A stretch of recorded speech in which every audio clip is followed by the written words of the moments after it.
ওম শান্তি। সাকার বাংলা মুরলী 9ই আগস্ট 2025।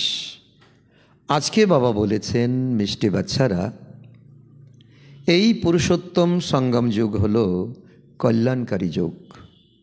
এই সময়েই তোমাদেরকে শ্রীমতে চলে শ্রীকৃষ্ণপুরীর মালিক হতে হবে। তো আজকের এই মহাবাক্যের বিচার সাগর মন্থন করলে এটাই দাঁড়ায় যে ভক্তিতে মানুষ পুরুষোত্তম মাসকে একটা প্রধান মাস হিসাবে ধরে নিয়েছে, কিন্তু এই সঙ্গম যুগ, কলিযুগের শেষ, শতযুগের শুরু, এই যে এক বিশেষ যুগ যাকে কল্যাণকারী যুগ বলা হয়, পুরুষোত্তম সঙ্গম যুগ বলা হয়, যাকে অসপিসিয়াস যুগ বলা হয়, ছোট যুগ বলা হয়। আমরা সত্য, ত্রেতা, দ্বাপর, কলিকে জানি, কিন্তু পঞ্চম যুগ সঙ্গম যুগকে জানি না। গীতাতেও কিন্তু তার উল্লেখ আছে, কিন্তু আমাদের বোঝার অভাবে আমরা তাকে মহত্ব দিতে পারিনি। তো এই সময় প্র্যাকটিক্যাল শিব বাবা এসে বলছেন যে এই কলিযুগের শেষে, সত্যযুগের শুরুতে আমি ব্রহ্মার শরীরে এসে তোমাদেরকে আমি শ্রীমত প্রদান করি। এই শ্রীমত সাধারণ মত নয় যে এমনিতে তুমি পার হয়ে যাবে। তার মধ্যে অনেক পরীক্ষা, তার মধ্যে অনেক ভুল ত্রুটিকে সংশোধন করার পদ্ধতি, এই সকল চড়াই উতরাইয়ের মধ্য দিয়েই তুমি এই শ্রীমতকে পালন করে চলতে হবে এক দৃঢ় নিশ্চয়ে। আর তুমি তবেই নিশ্চয় বুদ্ধি বিজয়ন্তী, তুমি শ্রীকৃষ্ণপুরীর মালিক হবে। প্রশ্ন: বাবা মাতাদেরকেই কেন জ্ঞানের কলস দিয়েছেন? কোন পদ্ধতিটি কেবলমাত্র ভারতেই প্রচলিত আছে? উত্তর: পবিত্রতার রাখি বন্ধন করে সবাইকে পতিত থেকে পাবন বানানোর জন্য সে বাবা মাতাদের উপর জ্ঞানের কলস রেখেছেন।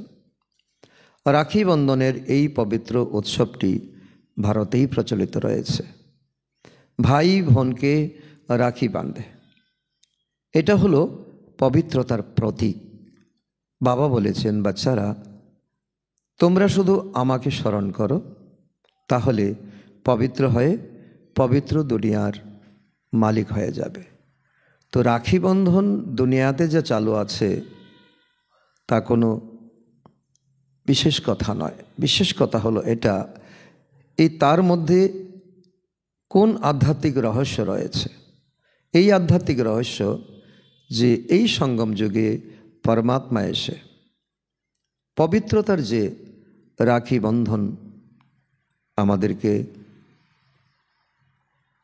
দেওয়াচ্ছেন বা বোনেদের দ্বারা ভাইদেরকে দিচ্ছেন, তো এটা হলো তো এটা প্রতীক মাত্র, কিন্তু তার অন্তর্নিহিত অর্থ হলো সম্পূর্ণ পবিত্র থাকা। পবিত্র থেকে বাবাকে আত্মা মনে করে স্মরণ করলেই পবিত্র হবে তুমি, আর পবিত্র দুনিয়ার মালিক হয়ে যাবে। তো দুনিয়ার মানুষ না জানে সঙ্গম যুগের কথা, না জানে পবিত্র রাখি উৎসবের কথা। আজকের গীত ভোলানাথের থেকে অনন্য আর কেউ নেই, আর তিনি এখন এসে আমাদের মূল্যহীন সব কিছু নিয়ে মূল্যবান জিনিস প্রদান করছেন।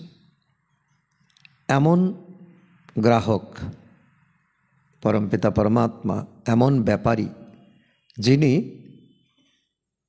এই সময়ে আমাদের থেকে যা আমাদের প্রয়োজনীয় নয় তা নিয়ে তিনি আমাদেরকে অমূল্য উপহার দিচ্ছেন। ওম শান্তি। এ হলো ভোলানাথের মহিমা, যাকে দাতা বলা হয়। বাচ্চারা, তোমরা জানো যে শ্রী লক্ষ্মী নারায়ণকে এই রাজ্যভাগ্য কে দিয়েছেন? অবশ্যই ভগবান দিয়েছেন, কেননা স্বর্গের স্থাপনা তো তিনিই করবেন। স্বর্গের রাজত্ব ভোলানাথ যেরকম লক্ষ্মী নারায়ণকে দিয়েছেন, সেরকম কৃষ্ণকেও দিয়েছেন। রাধেকৃষ্ণ বা লক্ষ্মীনারায়ণ কথা তো একই, কিন্তু রাজধানী তো নেই। তো এই সময়ে কেউ কৃষ্ণের পূজা করে, কেউ লক্ষ্মীনারায়ণের পূজা করে, কিন্তু বাস্তবে তারা তো দুজন একই। ছোট বয়সে শ্রীকৃষ্ণ এবং পরিণত বয়সে নারায়ণ। আর এই সময় পরমাত্মা বলছেন যে এখন তো রাজধানী নেই, রাজধানী তো এখন তোমাদের এই সময় পড়াশোনা করে, এই সময় আধ্যাত্মিক শক্তি নিয়ে তুমি এই শ্রীমতে এগিয়ে গেলে তবেই তুমি সত্যযুগে গিয়ে শ্রীকৃষ্ণপুরীতে জন্ম নেবে এবং বিশ্ব মহারাজন নারায়ণ এবং লক্ষ্মীর সংসারে আসবে, নতুবা তুমি নিজে হবে, নতুবা তুমি প্রজা হবে। তো বাবা বলে রাধাকৃষ্ণ বা লক্ষ্মীনারায়ণ তো একই কথা, কিন্তু রাজধানী তো এখন নেই। পরমপিতা পরমাত্মা ছাড়া তাদেরকে অন্য কেউ এই রাজ্য দিতে পারে না। তাদের জন্ম স্বর্গতেই হবে। এখন পূজা করছি, জন্ম হবে স্বর্গেতে। এখন পড়াশোনা করছি, আমাদের সদ্গতি হবে স্বর্গ দুনিয়াতে। বাচ্চারা এটা তোমরাই জানো। বাচ্চারা তোমরাই সবাইকে জন্মাষ্টমীর বিষয়ে বোঝাবে। অনেক ভক্তি তো আমরা করেছি, কিন্তু জন্মাষ্টমীর আসল আধ্যাত্মিক রহস্য কি, এটা সুন্দরভাবে আর্টিকেল লেখে তোমাদের এখন সকলের কাছে যাওয়া উচিত, বোঝানো উচিত। শ্রীকৃষ্ণের জন্মাষ্টমী হলে তো রাধারও হওয়া উচিত, কেননা দুজনেই স্বর্গবাসী। রাধাকৃষ্ণই স্বয়ম্বরের পর লক্ষ্মীনারায়ণ হন। তার জন্য শ্রীকৃষ্ণের পিতার নাম আছে শাস্ত্রে, নারায়ণের পিতার নাম নেই। তো এটাই হলো আধ্যাত্মিকতা। যেখানে কোনো উত্তর নেই, আধ্যাত্মিকতাতে উত্তর আছে। মুখ্য কথাই হলো তাদেরকে এই রাজ্য কে দিয়েছেন, এই রাজ্য কবে আর কে শিখিয়েছেন। স্বর্গতে তো শেখানো হয় না, স্বর্গতে তো কোনো রকম কষ্টই থাকবে না যে পড়াশোনা করতে হবে, পুরুষার্থ করতে হবে। শতযুগে তো হলোই, সকলে হবেই উত্তম পুরুষ। কলিযুগের পর আসে সত্যযুগ। তো অবশ্যই কলিযুগের অন্তে এই সঙ্গম যুগে রাজযোগ শেখানো হয়েছে। যারা এই ঈশ্বরীয় বিশ্ববিদ্যালয়ে পড়ছে তারাই জানে রাজযোগের মহিমা, যার কারণে নতুন জন্মে রাজত্বপ্রাপ্ত হয়। পুরানো দুনিয়া থেকেই নতুন পবিত্র দুনিয়া স্থাপনা হয়। অবশ্যই পতিত পাবন আসেন, পরমপিতা পরমাত্মা আসেন। এখন সঙ্গম যুগে কোন ধর্ম হয় এটাও কারো জানা নেই। তো এই সময় কোন ধর্মের বীজ বপন করা হচ্ছে। এখন এই শূদ্র বর্ণের থেকে এখন এই জ্ঞান প্রদান করে পরমাত্মা আমাদেরকে ব্রাহ্মণ বানিয়েছেন। তো আমরা পড়াশোনা করে আদি সনাতন দেবদেবী ধর্মে যাব। তো এটারই এখন বীজ বপন হচ্ছে। পুরানো দুনিয়া আর নতুন দুনিয়ার এটা হলো পুরুষোত্তম সঙ্গম যুগ, যার মহিমা করা হয়ে থাকে। এই লক্ষ্মীনারায়ণ হলো নতুন দুনিয়ার মালিক। ইনার আত্মাকে অবশ্যই আগের জন্মে পরমপিতা পরমাত্মা রাজযোগ শিখিয়েছিলেন, অর্থাৎ ব্রহ্মা বাবাই ছিলেন আগের জীবনে পড়াশোনাকারী স্টুডেন্ট লাইফে। পরবর্তী জীবনে হয়েছেন শ্রীকৃষ্ণ, যার পুরুষার্থের প্রালব্ধ তো পুনরায় নতুন জন্মে প্রাপ্ত হয়। যেমন ব্রহ্মা বাবার প্রাপ্ত হবে, তো আমাদেরও তো হবে। এই যুগের নামই হলো কল্যাণকারী পুরুষোত্তম সঙ্গম যুগ। তো অবশ্যই অনেক জন্মের অন্তিম জন্মে তো এনাদের কেউ রাজযোগ শিখিয়েছিলেন। কলিযুগ হলো অনেক ধর্ম, শতযুগ ছিল এক দেবী দেবতা ধর্ম, আদি সনাতন দেবদেবী ধর্ম। সঙ্গমে কোন ধর্ম থাকে, যার কারণে তোমরা পুরুষার্থ করে রাজযোগ শিখে শতযুগের প্রালব্ধ ভোগ করবে।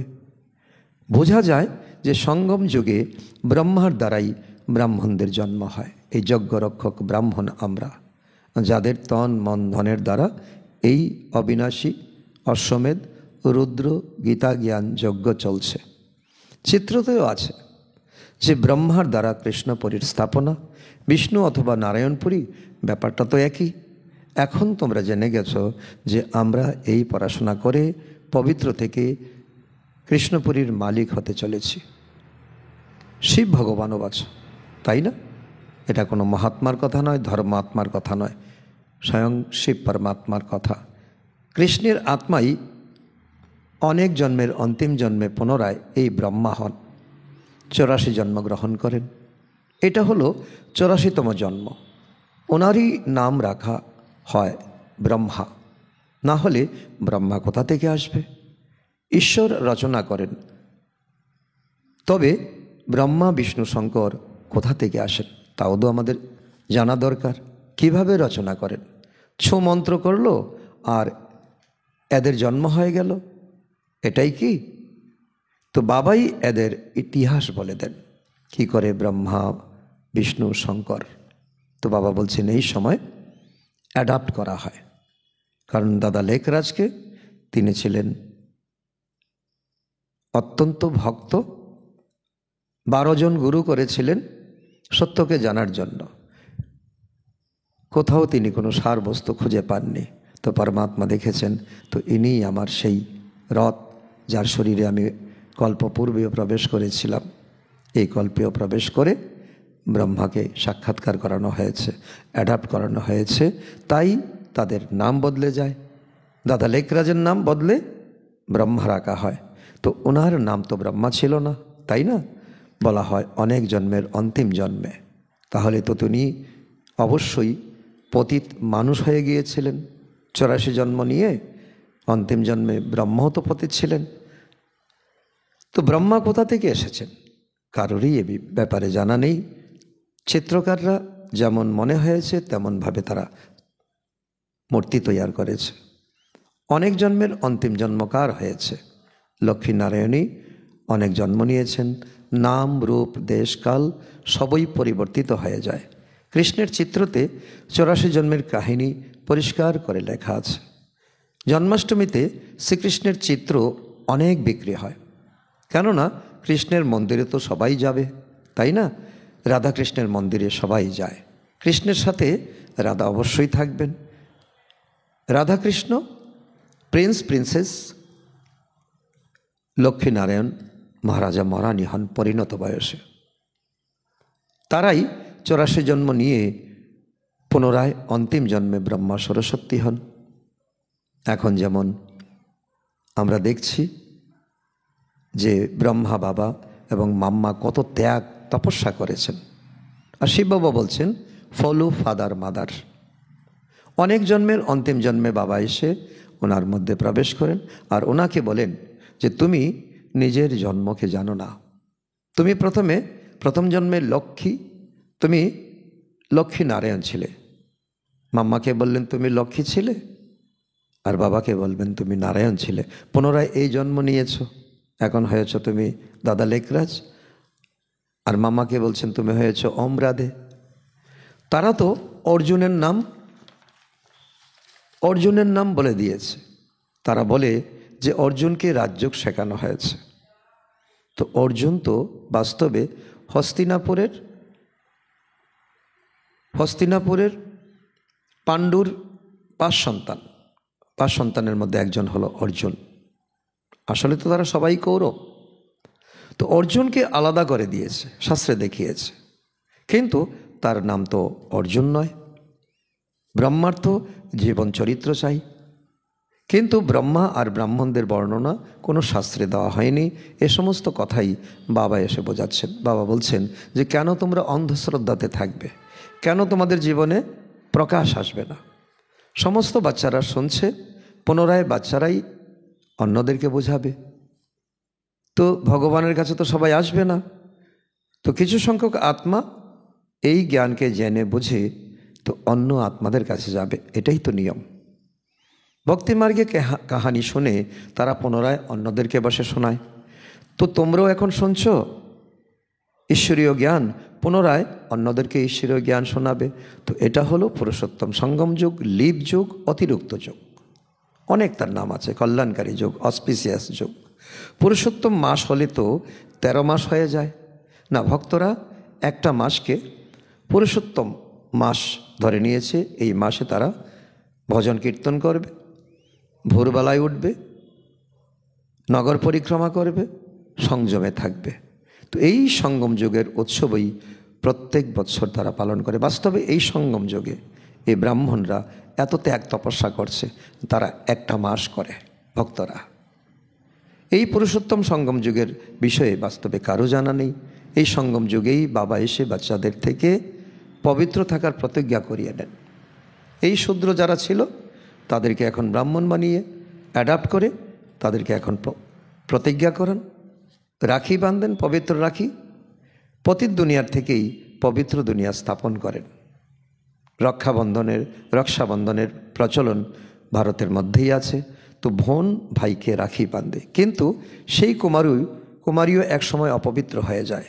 মাতারা এখন বাবা তোমাদের উপর জ্ঞানের কলস রেখেছেন, যাদের কাছে ব্রহ্মা কুমার কুমারীরা বসে পবিত্রতার প্রতিজ্ঞা করে রাখি বাঁধে। সেই রাখি হলো এই ঈশ্বরীয় বিশ্ববিদ্যালয়ের বড় থেকে বড় উৎসব।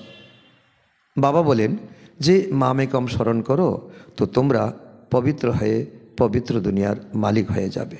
তখন তো আর রাখি ইত্যাদি বাঁধার কোনো দরকারই হবে না। এটাই বোঝানো হয়। যেরকম সাধু সন্ন্যাসীরা দান প্রার্থনা করে, কেউ বলে ক্রোধের দান দাও, কেউ বলে পেঁয়াজ খেও না। যে নিজে খায় না সেটা দান গ্রহণ করে। তো এসবের থেকে শ্রেষ্ঠ প্রতিজ্ঞা তো অসীম জগতের বাবা বলেন। বাবা করান, তোমরা পবিত্র হতে চাও তো পতিত পাবন বাবাকে স্মরণ করো। তিনি তো এবার পবিত্র, তিনি অপবিত্র হনই না, তিনি জন্মগ্রহণ করেনই না। দাপর যুগ থেকে তোমরা পতিত হয়ে এসেছ, এখন সমগ্র দুনিয়া পবিত্র চাই। শতযুগ, এখন দুনিয়া শতযুগ খুব সামনে, সেটা তো বাবাই বানাতে পারেন তোমাদেরকে প্রতিজ্ঞা করিয়ে এবং তোমাদেরকে শিক্ষা প্রদান করে। সকলের গতি সদ্গতি দাতা কোনো মানুষ হতে পারে না। এত বড় দুনিয়াতে অধঃপতন হয়ে গেছে, এই কাজ কি কোনো মানুষ করতে পারে? সে নিজেই তো পতিত হয়ে গেছে। তো বাবাই পবিত্র হওয়ার প্রতিজ্ঞা করেন। ভারত পবিত্র স্বর্গ ছিল, পতিত পাবন হলেন সেই পরমপিতা পরমাত্মা। কৃষ্ণকে পতিত পাবন বলা যায় না, তার তো জন্ম হয়, তার তো মা বাবা দেখানো হয়। তো যিনি জন্ম মরণে আসেন, তো তিনি কি করে পতিত পাবন হবেন? তো এক শিব বাবারই অলৌকিক জন্ম হয়, তিনি নিজেই নিজের পরিচয় দেন।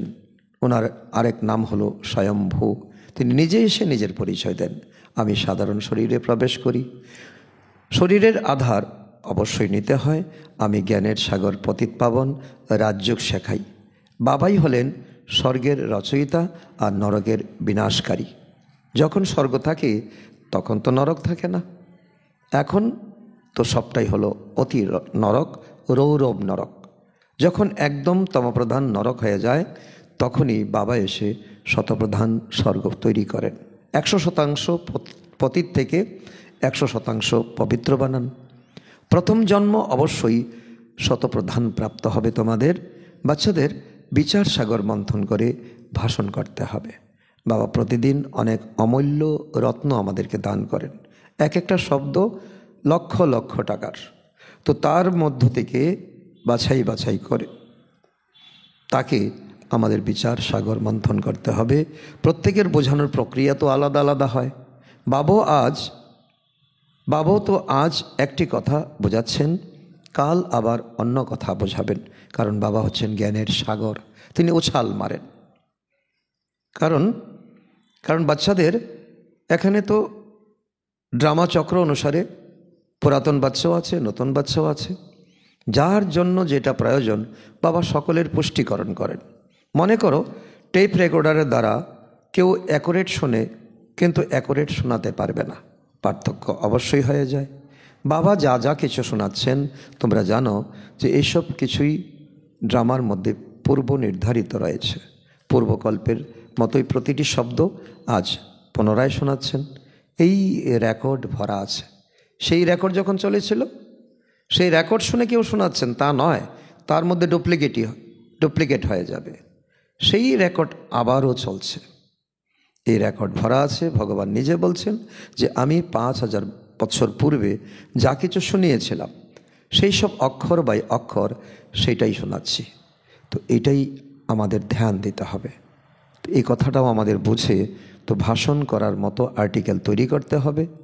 তো আমাদের জীবনেও যখন কিছু প্রশ্ন, যখন কিছু সমস্যা, যখন কিছু পরিস্থিতি আসে, তো এটাও ভেবে নিতে হবে এটা পূর্বকল্পের মতো। আর যেটা আমি করব সেটা আদি মধ্য অন্ত চিন্তা করে আমি করব, তাহলে কর্ম আমার ভালো হবে। এ হলো পূর্বের শ্যুট করা ড্রামা, এর মধ্যে বিন্দুমাত্র পার্থক্য থাকে না। তো এত ছোট আত্মার মধ্যে রেকর্ড ভরা আছে।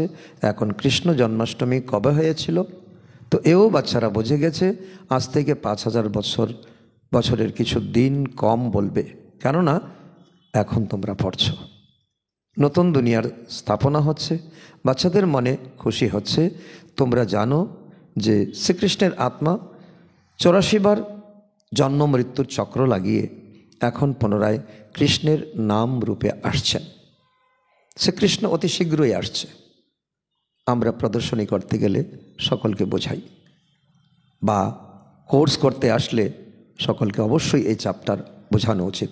শ্রীকৃষ্ণ অতি সহজে, অতি নিকটেই আসছে। চিত্রতে দেখানো হয়েছে যে শ্রীকৃষ্ণ পুরানো দুনিয়াকে লাথি মারছে, নতুন দুনিয়া তার হাতে। এই বিশ্বটা পুরোটা কৃষ্ণের হাতে দেখানো হয়েছে, আর পা দেখানো হয়েছে এই পতিত দুনিয়ার দিকে। তো তিনি পতিত দুনিয়ার থেকে মোহকে উঠিয়ে নিয়েছেন, আর ওনার নজর নতুন দুনিয়ার প্রতি। এখন পড়াশোনা করছে, এর জন্য বলা যায় শ্রীকৃষ্ণ আসছে। শ্রীকৃষ্ণের আত্মা এখন পড়ছে। তো আমরা জানি এখন ব্রহ্মা বাবা পড়াশোনা করে কমপ্লিট হয়ে সূক্ষ্মবতনে আছেন। বাবা অবশ্যই বাবা অনেক জন্মের অন্তে এসে পড়াচ্ছেন। এই পড়া সম্পূর্ণ হয়ে গেলে কৃষ্ণ জন্ম নেবে, শতযুগ শুরু হয়ে যাবে। এখন খুব অল্প সময় অবশিষ্ট আছে। অবশ্যই অনেক ধর্মের বিনাশ হওয়ার পর কৃষ্ণের জন্ম হয়, সেটাও একটি কৃষ্ণের নয়, সমগ্র কৃষ্ণপুরী হবে। আর কৃষ্ণ রাধার এমন আর্যরা হবে, লক্ষ্মী নারায়ণ আর্যরা হবে। তো সমগ্র পুরী হবে, আর তাদের সেবা যত্নের জন্য, এই যজ্ঞ দুনিয়া চালানোর জন্য যত লোকের প্রয়োজন তারাই আসবে। কেউ প্রজা হয়ে আসবে, কেউ সাধারণ প্রজা, কেউ ধনী প্রজা। তো এই ব্রাহ্মণরাই পুনরায় এই রাজযোগ শিখে দেবতাপদ প্রাপ্ত করবে। এই জ্ঞান ধারণের দ্বারাই দেবতাপদ প্রাপ্ত হয়। বাবা এসে এই পড়ার আধারে মানুষ থেকে দেবতা বানাচ্ছেন। এটা হলো পাঠশালা। এখানে সবথেকে বেশি সময় লাগে পড়াশোনা করে তাকে হৃদয়ঙ্গম করা, ধারণ করা। পড়াশোনা তো সাধারণভাবে করা যায়, কিন্তু হৃদয়ঙ্গম করতে অনেক বেশি সময় লাগে। তো পড়া তো হলো খুবই সহজ, কিন্তু যোগেতেই পরিশ্রম আছে, যেখানে যার দ্বারা আমাদের জন্ম জন্মান্তরে বিকর্ম বিনাশ হবে। তোমরা বলতে পারো যে কৃষ্ণের আত্মা এখন রাজযোগ শিখছে পরমপিতা পরমাত্মার দ্বারা। শিব বাবা ব্রহ্মার দ্বারা আমাদের অর্থাৎ আত্মাদেরকে পড়াচ্ছেন বিষ্ণুপুরীর রাজ্য দেওয়ার জন্য। আমরা প্রজাপিতা ব্রহ্মার বাচ্চারা হলাম ব্রাহ্মণ ব্রাহ্মণী। এ হলো সঙ্গম যুগ, অসপিসিয়াস যুগ, ছোট্ট যুগ। এই যুগ হলো অত্যন্ত ছোট। মাথার টিকি খুব ছোট হয়, তাই না? তারপর তো তার থেকে মুখ হলো অনেক বড়, তার থেকে বড় হয় বাহু, তার থেকে বড় হয় পেট, আর তার থেকে বড় হয় পা। তো বিরাট রূপ দেখিয়েছে, কিন্তু সেই বিষয়ে কেউ বোঝাতে পারেনি। বাস্তবে এই বিরাট রূপের এই প্রবক্তা কে? কে এই বিরাট রূপের রচয়িতা? তাকেই বাদ দিয়ে দেওয়া হয়েছে ভক্তিতে। আর কাদেরকে এখন সত্যযুগের লায়ক করছেন, ত্রেতা যুগের লায়ক করছেন, তাদেরকে বাদ দেওয়া হয়েছে, ব্রাহ্মণদেরকে বাদ দেওয়া হয়েছে। তো বাচ্চারা, তোমাদেরকে এই 84 জন্মের রহস্য বোঝাতে হবে। তো বিচার সাগর মন্থন করো, আর্টিকেল তৈরি করো। শিব জয়ন্তীর পরে আসে কৃষ্ণ জয়ন্তী।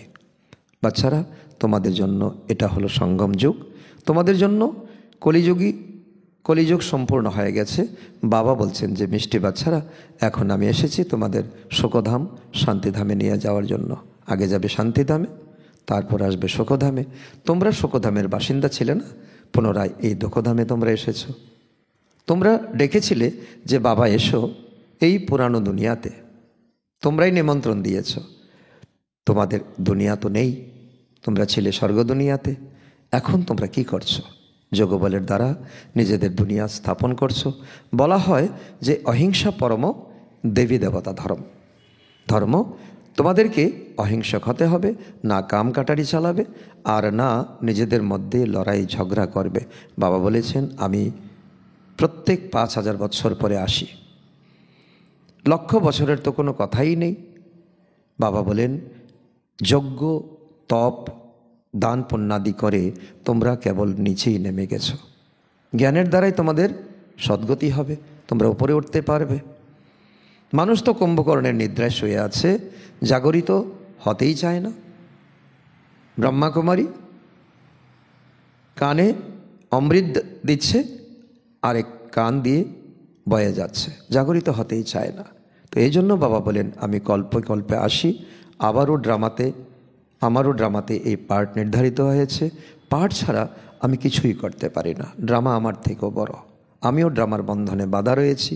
আমি সময় অনুসারে আসি, ড্রামার প্ল্যান অনুসারে বাচ্চারা তোমাদের পুনরায় বাড়ি ফিরিয়ে নিয়ে যাই।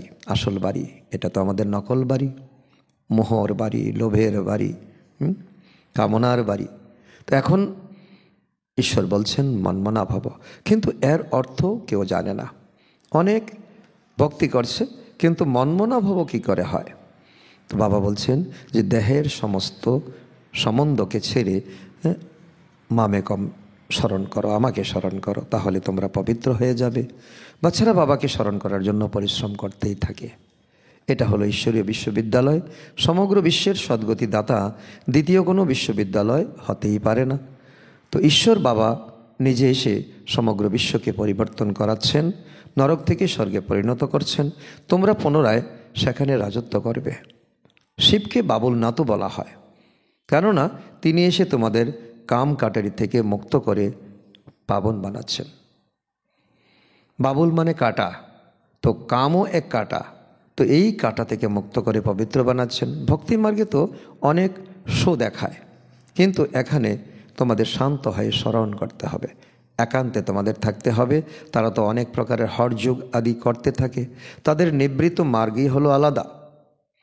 নিবৃত্তি মার্গ হলো সন্ন্যাসীদের, ঘর ছেড়ে জঙ্গলে চলে যায়, তারা ব্রহ্মকে মানে, ব্রহ্মলোককে মানে, তারা হলো ব্রহ্মযোগী, তত্ত্বযোগী। কিন্তু সেটা তো হলো আত্মাদের থাকার স্থান, যেখানে পরমাত্মা থাকে, যেখানে আত্মারা থাকে, যাকে ব্রহ্মাণ্ড বলা হয়। তারা তো আবার সেই ব্রহ্মাণ্ডকে ভগবান বলে মনে করে। তো ঘর আর ঘরের মালিক কি এক? ঘরে মালিক নেই, তো দরজা নাড়লে কেউ সাড়া দেবে না, কলিং বেল টিপলে কেউ বেরিয়ে আসবে না। তো ঠিক তেমনি ব্রহ্মাণ্ডকে স্মরণ করা মানে মালিকহীন ঘরকে স্মরণ করা। তো তারা বলে তো ব্রহ্মাণ্ডেই লীন হয়ে যায়। তাদের অনুগামী যারা আছে তাদের মধ্যে কেউ ব্রহ্মজ্ঞানী যোগী আত্মা যদি শরীর ছাড়ে, তারা বলেন তিনি ব্রহ্মতে লীন হয়ে গেছেন। তারা আত্মাকে বিনাশী নশ্বর বলে দেয়। বাবা বলেন যে আমি এসে সকলের সদ্গতি করি, শিব বাবাই সকলের সদ্গতি করেন, তাই তো তিনি হলেন হীরের মতো। তিনি তোমাদেরকে পুনরায় সুবর্ণ যুগে নিয়ে যাচ্ছেন। তোমাদের এই জন্ম হলো হীরের মতো, তারপর তোমরা স্বর্ণযুগে আসছ। তো এই জীবন হীরের জীবন, সঙ্গম যুগ, হীরে তুল্য যুগ। আর শতযুগ হবে স্বর্ণযুগ, স্বর্ণের সব কিছু হবে। তো কার মূল্য বেশি? হীরের মূল্য বেশি না? তো এই জ্ঞান বাবাই এসে তোমাদের পড়ান, যার দ্বারা তোমরা দেবী দেবতা তৈরি হও। পুনরায় এই জ্ঞান প্রায় লোপ হয়ে যায়। এই লক্ষ্মীনারায়ণের মধ্যেও রচয়িতা আর রচনার জ্ঞান নেই, কারণ এই সময় তোমরা জ্ঞান শুনছ, পবিত্র হচ্ছ। দেবী দেবতা হয়ে গেলে জ্ঞান প্রালব্ধ হয়ে যাবে, তখন জ্ঞান তাদের থাকবে না, বুদ্ধিতে থাকবে না, বিবেকে থাকবে না। তো এই হলো সঙ্গম যুগ আর দৈবী যুগের মধ্যে পার্থক্য। আচ্ছা, মিষ্টি মিষ্টি হারানিধি বাচ্চাদের প্রতি মাতা পিতা বাপ দাদার স্মরণের স্নেহসমন আর সুপ্রভাত। আত্মাদের পিতা তার আত্মারূপী বাচ্চাদের জানাচ্ছেন নমস্কার। আমরা আত্মারূপী সন্তানরা আমাদের মাতা পিতা বাপ দাদাকে জানাই স্মরণের স্নেহসমন, সুপ্রভাত, নমস্কার। ধারণার জন্য মুখ্য সার 1 নম্বর, এই পুরানো দুনিয়াতে থেকেও ডবল অহিংসক হয়ে যোগবলের দ্বারা নিজেদের নতুন দুনিয়া স্থাপন করতে হবে। নিজের জীবনকে হিরে তুল্য বানাতে হবে। নাম্বার 2, বাবা যা কিছু শোনাচ্ছেন তার উপর বিচার সাগর মন্থন করে অন্যদেরকেও শোনাতে হবে। সর্বদা এই নেশা যেন থাকে যে এই পড়াশোনা সম্পূর্ণ হয়ে গেলেই আমরা কৃষ্ণপুরীতে যাব। বরদান, অপবিত্রতার নাম লক্ষণকে সমাপ্ত করে হিজ হোলিনেস এর টাইটেল প্রাপ্তকারী হলি হংস ভব। তো হলি হংস আমরা কি করে হব? অপবিত্রতার নাম নিশানকেও সমাপ্ত করব, হিজ হোলিনেস বনব, একেবারে হাইয়েস্ট পজিশন স্থিতি। তবেই আমরা হলি হংস হতে পারব। যেরকম হংস কখনো কাকর ঠোকরায় না, রত্ন ধারণ করে, এই রকম হলি হংস কারো অবগুণ অর্থাৎ কাকর ধারণ করে না। তারা ব্যর্থ আর সমর্থকে আলাদা করে, ব্যর্থকে ছেড়ে দেয়, সমর্থকে ধারণ করে। এই রকম হলিহংসই হলো পবিত্র শুদ্ধ আত্মারা। তাদের আহার ব্যবহার সব শুদ্ধ হয়। যখন অশুদ্ধি অর্থাৎ পবিত্রতার নাম লক্ষণও সমাপ্ত হয়ে যায়, তখন ভবিষ্যতে হিজ হোলিনেসের টাইটেল প্রাপ্ত হয়। এই জন্য কখনো ভুল করে কারো অবগুণ ধারণ করবে না। তাহলে হলিহংস টাইটেল বাবা যে দিতে চাইছেন সেটা প্রাপ্ত করতে পারবো না। স্লোগান, সর্বংশ ত্যাগী হলো সে যে পুরানো স্বভাব সংস্কারের বংশকেও ত্যাগ করে। যেমন সেখানে বরদানে বলা হয়েছে সমর্থ এবং ব্যর্থতার মধ্যে ব্যর্থকে ত্যাগ করো, সমর্থকে ধারণ করো, হলিহংস হতে পারবে। অপবিত্রতার নাম নিশানকে সমাপ্ত করতে হবে। তো এখানে বাবা বলছেন সর্বংশ ত্যাগী হতে গেলে পুরানো স্বভাব সংস্কারের বংশকে ত্যাগ করো। অব্যক্ত ইশারা, সহযোগী হতে গেলে পরমাত্মা প্রেমের অনুভবী হও। কোনো কার্য করার সময় বাবার স্মরণে লাভলীন থাকো। কোনো কথার বিস্তারে না গিয়ে বিস্তারকে বিন্দু লাগিয়ে বিন্দুতে সমাহিত করে দাও, বিন্দু হয়ে যাও। তাহলে সব বিস্তার, সব জাল সেকেন্ডে সমাহিত হয়ে যাবে আর সময় বেঁচে যাবে। পরিশ্রম করা থেকে মুক্ত হয়ে যাবে, বিন্দু হয়ে বিন্দুতে লাভলীন হয়ে যাবে। আজকের সমান আমি হলি হংস আত্মা। আচ্ছা, ওম শান্তি।